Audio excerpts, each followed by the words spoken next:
거대한 기업을 이끄는 대한민국 재계의 정점, 그리고 아직 인생의 방향조차 잡지 못한 18살 소년. 이 두 사람이 같은 공간에 같은 목적지로 같은 버스를 타고 있었다면 여러분은 믿으시겠습니까? 그 주인공은 삼성의 이재용 회장입니다. 이재용 회장은 2017년 국정농단 사건으로 구속된 상태였습니다. 당시 서울구치소에 수감됐던 이재용 회장은 당시 독방을 썼기 때문에 일반 재소자와 접촉할 일이 없었죠. 그러나 구속된 이후 검찰 조사를 받으러 가는 호송버스에서 옆자리에 앉아있던 당시 18살의 소년범과 대화를 자주 나누게 됐고, 그가 비행 청소년이 된 과정에 대해 이야기를 듣게 됐다고 합니다. 소년은 이재용 회장의 아들과 동갑이었지만 그날 두 사람은 전혀 다른 이유로 같은 버스에 타 있는 처지였죠. 호송 일정이 겹치며 몇 번을 같은 버스에서 마주하게 되었고, 이 과정에서 자연스럽게 대화를 나누며 서로의 상황을 이해하기 시작했습니다.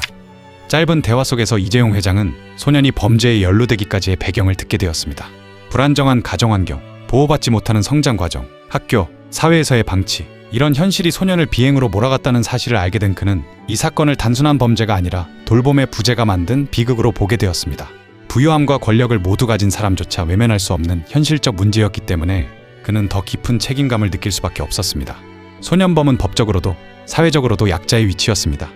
많은 사람들에게 손가락질받고 누구에게도 기대지 못하는 삶을 살고 있었습니다. 그런 소년에게 이재용 회장은 어느 날 조용히 이렇게 말했습니다.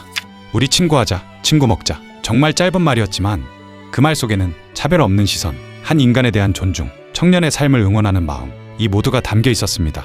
소년에게 그 말은 누군가 자신을 있는 그대로 바라봐준 첫 순간이었을지도 모릅니다. 2년 후 이재용 회장은 출소했습니다. 하지만 그때의 만남은 잊혀지지 않았습니다. 그는 곧장 비행 취약 청소년을 돕기 위한 재단 위드조이를 설립했습니다. 이 재단은 단순한 지원이 아니라 청년들이 삶을 다시 설계할 수 있도록 돕는 실질적 구조를 만들었습니다. 위드조이는 비행 청소년들의 재활과 복지를 위한 활동을 중점적으로 하고 있습니다. 주요 지원 내용은 다음과 같습니다. 직업 교육 프로그램 운영, 음악 예술 치유 프로젝트, 인성 회복 프로그램, 심리 상담 및 멘토링, 주거 및 자립 지원. 재단 운영에는 이재용 회장뿐 아니라 그의 어머니 홍라희 여사도 적극 참여해 기금을 내고 청년 응원을 이어갔습니다. 이재용 회장과 홍라희 여사, 이종황 전 삼성 법무실장, 경남 지역의 기업인 등이 기금을 출연했죠. 사실 이재용 회장은 이 일이 있기 전부터 어머니 홍라희 여사와 함께 비행 청소년 등 소외된 청소년에 대한 지원 활동을 해왔습니다. 지난 2016년 이재용 회장과 홍라희 당시 삼성미술관 리움 관장은 소외된 여성 청소년을 위한 직업교육시설 건립에 사재 40억 원을 내놓기도 했죠. 당시 두 사람의 기부금은 법무부 산하 재단법인인 한국소년보호협회에 기부됐는데, 소년원에서 나왔거나 보호관찰을 받고 있는 학교 밖 여성 청소년을 지원하는 센터를 건립하는 데 쓰이고 있습니다. 또한 이재용 회장의 지원이 주목받는 이유는 단순히 금전적 도움을 넘어 청소년들이 스스로 자립할 수 있는 기반을 만드는 데 목적을 두고 있기 때문입니다. 일회성이 아니라 장기 프로젝트, 청소년 개개인 맞춤 프로그램, 사회적 낙인을 없애는 방향성, 특히 위드조이는 비행 청소년에게 2차 기회를 제공하는 데 힘을 쏟고 있죠. 그래서 위드조이는 미용사, 바리스타 등 청소년들의 성향에 맞춘 현장 중심의 직업훈련 및 인성교육을 위해 음악학습에 집중하고 있습니다. 또한 이재용 회장은 20년 이상 부루 청소년 등 소외층을 위한 기부활동을 해왔습니다. 상무 시절인 2003년 여름부터 지금까지 월급과 사재 등 상당액을 서울 요셉의원 등에 기부해오고 있는데, 요셉의원은 2003년 호암상, 사회봉사상을 받은 영등포 쪽방촌 내 병원이죠. 이런 결과 누구도 버리지 않겠다는 철학이 담긴 시스템이 점차 확장되면서 실제로 많은 청소년이 재활과 진로를 찾고 있습니다. 이재용 회장의 친구 먹자는 말은 그저 따뜻한 말이 아닙니다. 그 안에는 다음과 같은 메시지가 담겨 있습니다. 어떤 환경에서 태어나든 다시 일어설 기회가 필요하다. 누구도 한 번의 실수로 인생을 단정지어서는 안 된다. 사회적 책임은 가장 약한 사람을 보호하는 것에서 시작된다. 그는 소년범을 범죄자로만 보지 않고 한 사람의 인생으로 바라봤습니다. 그 시선이 결국 한 청년의 삶을 되돌리고 더 나아가 수많은 청소년을 돕는 재단을 만들게 한 것입니다. 거대한 기업을 이끄는 재벌 총수와 18살 소년범, 서로 닿을 일이 없을 것 같은 두 사람이 뜻밖의 인연으로 연결되며 많은 사람들에게 깊은 울림을 남겼고, 그 안에서 나눈 짧지만 진심 어린 대화가 훗날 한 청년의 삶을 바꾸고 재벌 총수의 사회적 책임 의식을 다시금 일깨우는 계기가 된 것이죠. 이 이야기는 단순한 에피소드가 아니라 한 사람의 인생을 바라보는 태도와 리더의 철학을 보여주는 중요한 사례가 됐습니다. 한 사람을 바라보는 시선이 어떻게 한 인생을 바꾸고 한 리더의 선택이 얼마나 많은 사람의 미래를 바꿀 수 있는지를 보여주는 조용하지만 깊은 이야기입니다. 하지만 이 이야기가 더 특별한 이유는 이 만남이 결코 보여주기식 선행이나 언론을 의식한 이벤트가 아니었다는 점입니다. 당시 이재용 회장은 구속 수감 중이었고 자신의 앞날조차 불확실한 상황이었습니다. 경영도, 명예도, 자유도 모두 멈춰있던 시기였죠. 그런 상황에서 만난 18살 소녀는 그에게 도와줘야 할 대상이기 이전에 오히려 사회가 놓치고 외면해온 질문을 던지는 존재였습니다. 우리는 이 아이에게 무엇을 해줬는가? 소년의 이야기는 특별하지 않았습니다. 누군가의 보호를 받지 못했고 기댈 어른이 없었고 실수했을 때 잡아줄 손이 없었습니다. 하지만 바로 그 특별하지 않음이 이재용 회장의 마음을 움직였습니다. 한국 사회에는 이런 소년들이 너무 많다는 사실을 그는 그 버스 안에서 실감하게 됩니다. 그리고 그는 깨닫습니다. 재벌 총수로서의 사회적 책임이란 거창한 담론이나 이미지 관리가 아니라 가장 약한 사람의 인생 앞에 서는 일이라는 것을 말이죠. 위드조이 재단은 바로 그 인식에서 출발했습니다.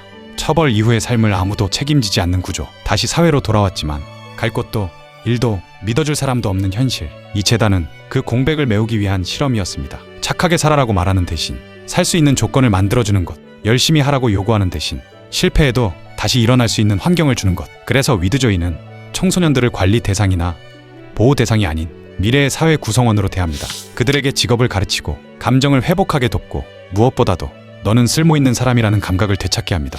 이재용 회장이 소년에게 건넸던 친구 먹자라는 말은 위로의 말이 아니었습니다. 그것은 선언에 가까웠습니다. 나는 너를 아래에서 끌어올려서 인생을 손쉽게 공짜로 살게 해주는 존재가 아니라 같은 눈높이에서 마주할 존재, 사회 구성원으로 본다. 그 한마디가 소년에게는 세상을 다시 바라보게 한 계기였고 이재용 회장에게는 리더로서의 책임을 다시 정의하는 순간이었습니다.